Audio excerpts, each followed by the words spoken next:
Hey folks, Jimmy here, aka Palette of the Dead. Welcome back to the channel and welcome to the latest issue of Warhammer 40k Combat Patrol magazine. Now, as per usual with all these videos, if you like them, hit that like button, subscribe if you haven't subscribed already, and of course, drop me a comment down below.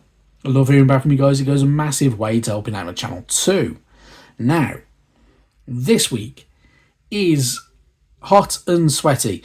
It is issue 49 of Combat Patrol magazine. In the UK here, we are in the middle of a heat wave. So if I sound a little bit exasperated and exhausted and, yeah, a bit breathy, that is actually why. Because it is very hot, it's uncomfortable, and, yeah, I don't really get on with the heat sometimes. Don't mind it in certain times, but this is a little bit too hot for my liking, especially after a full day at work. Anyway, enough about that. This is part 1 of 2 of the Orc Death Dread mini. As you will notice, the sprues are a little bit, there's some empty spaces in sprues where you don't really see a lot of them in more modern sprues, and that's because these sprues are 2009 sprue.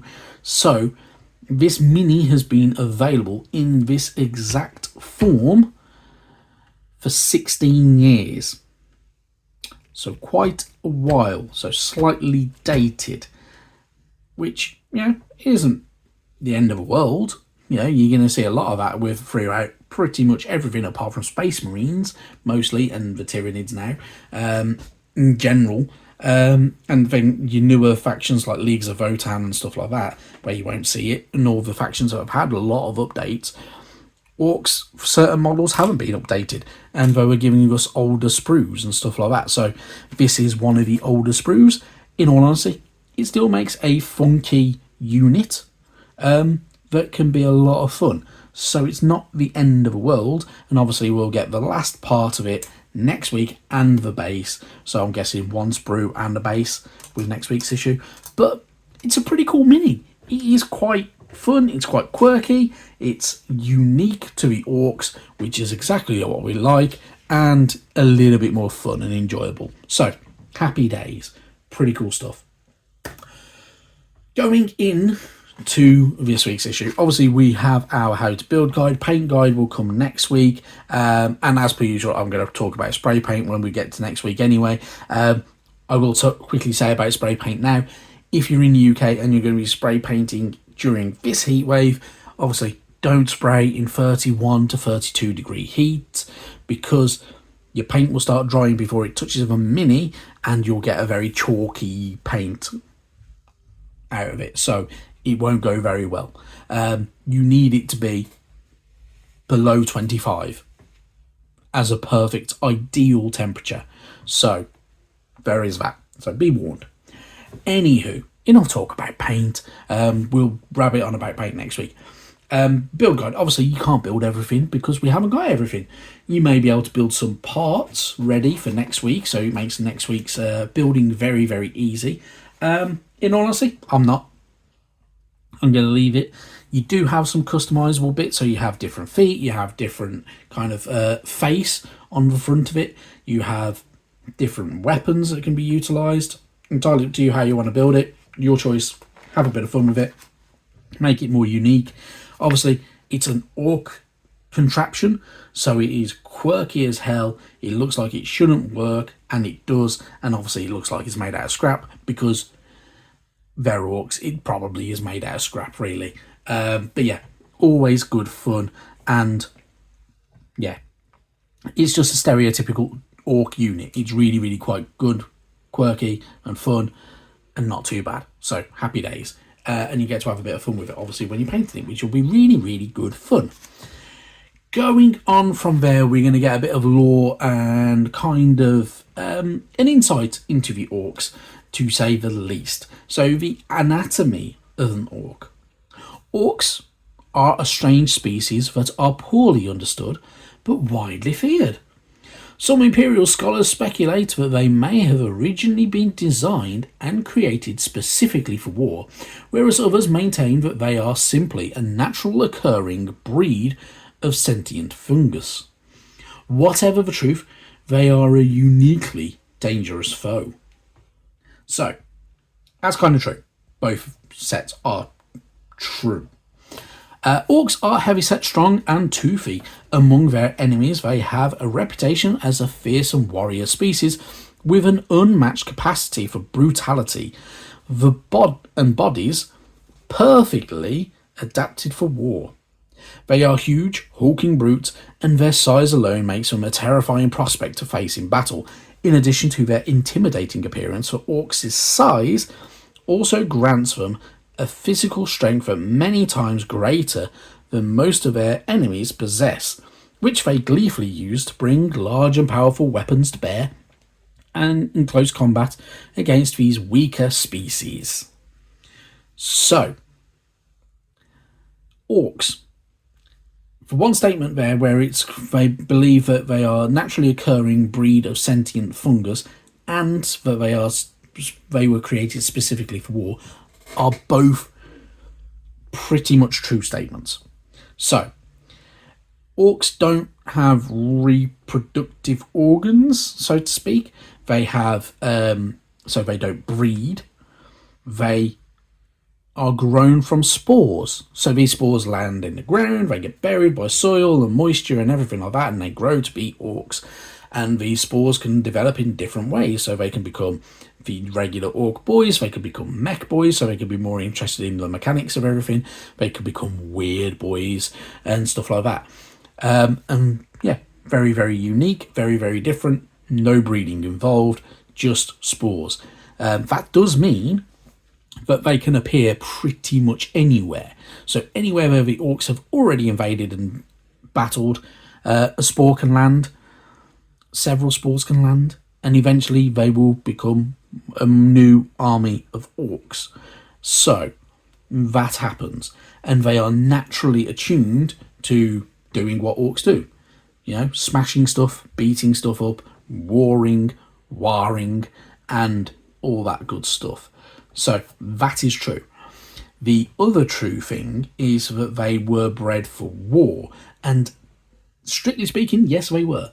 So originally, if you look back at the older lore to do with good old the orcs, they were kind of descendant from one of the first species in the universe, who were part of the War in Heavens. They were created by the Old Ones, and yeah, so it all comes from there. And the croaks or something like that, I can't even remember now, but yeah, there's some really, really good videos on the War in Heavens and how these guys came about, and these were created by the same species that kind of created the Eldari.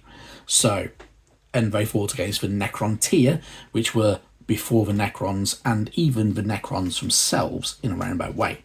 So, pretty cool stuff, pretty interesting. It's very, very wild, very, very unique, and yeah, definitely worth having a bit of a nosy into all that kind of history and lore behind the orcs, because it is just bizarre and fun.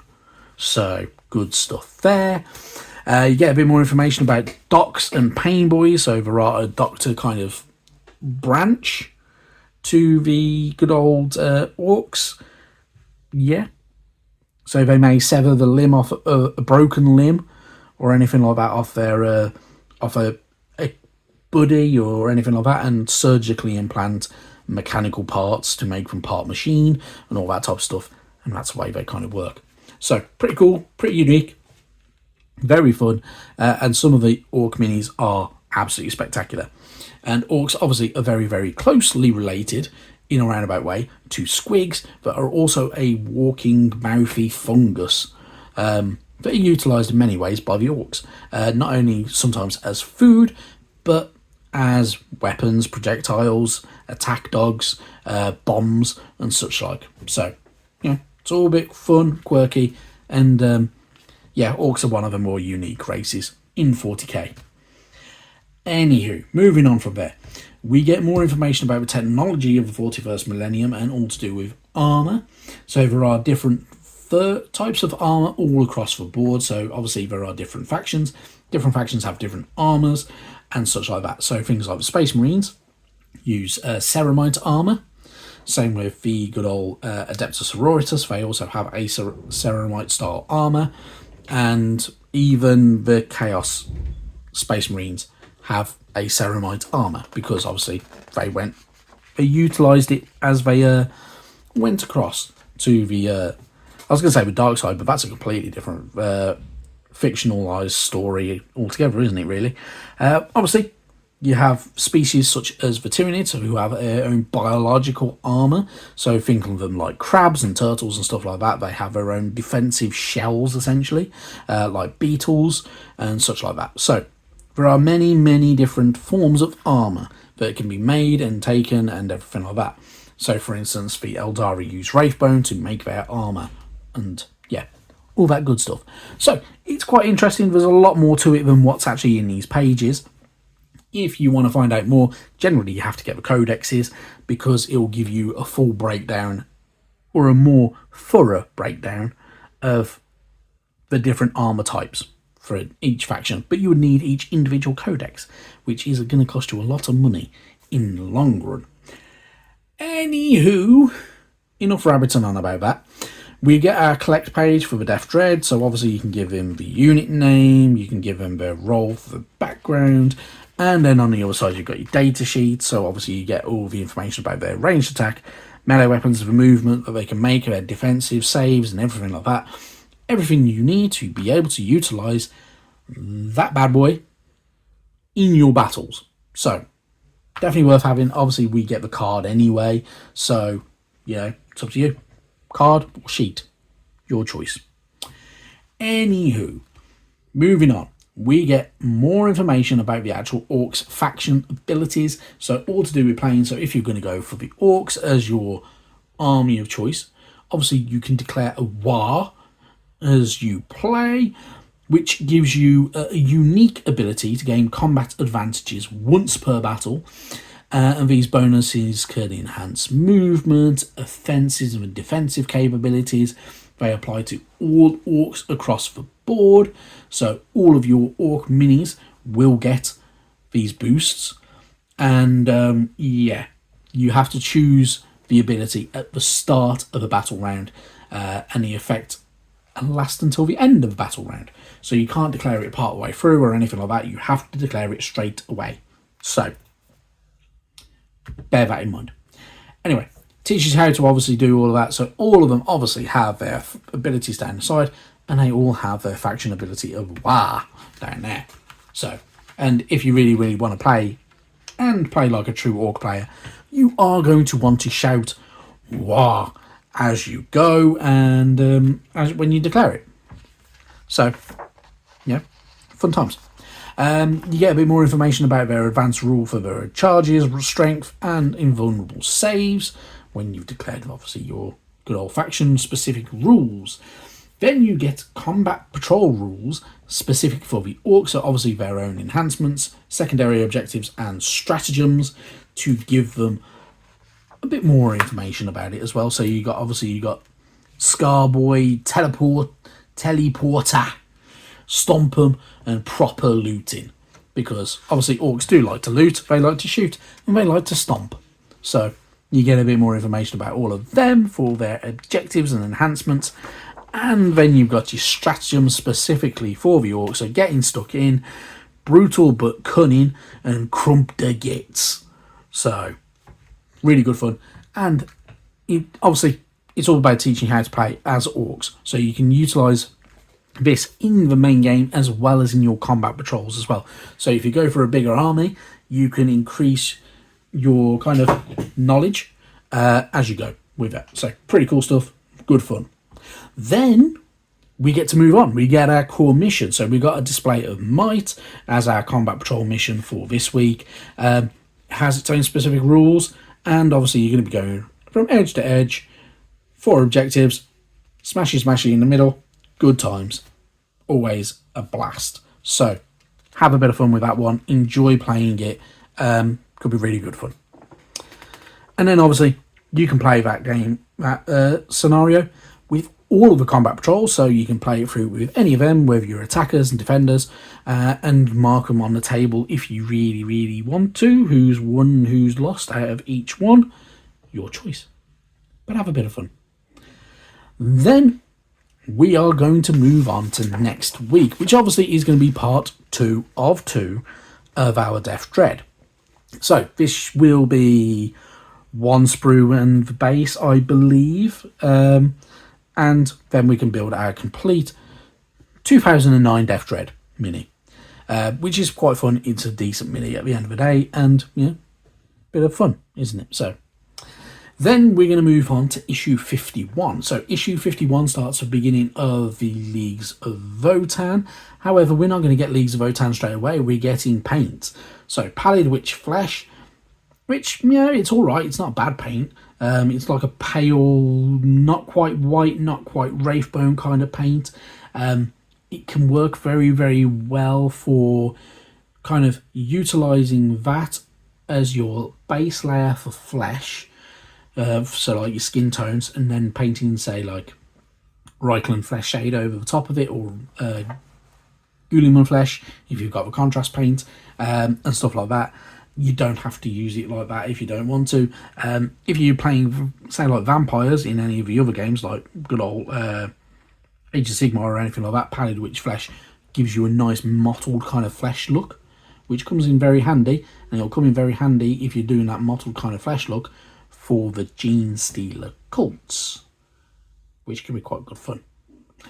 The other paint we get is Pink Horror. Pink Horror is also a fairly decent paint. I must admit, I use it. So if you're going to have Screamer Pink for, say, like the tongue of a creature, or say like one of your Tyranids or an Orc or anything like that, Pink Horror to edge highlight it works a treat. So, good stuff. Anyway, that is enough from me. Thank you so much for watching. And as I say, don't forget to subscribe, don't forget to like, don't forget to comment, and all that good stuff. And I will see you sometime soon. Bye-bye now.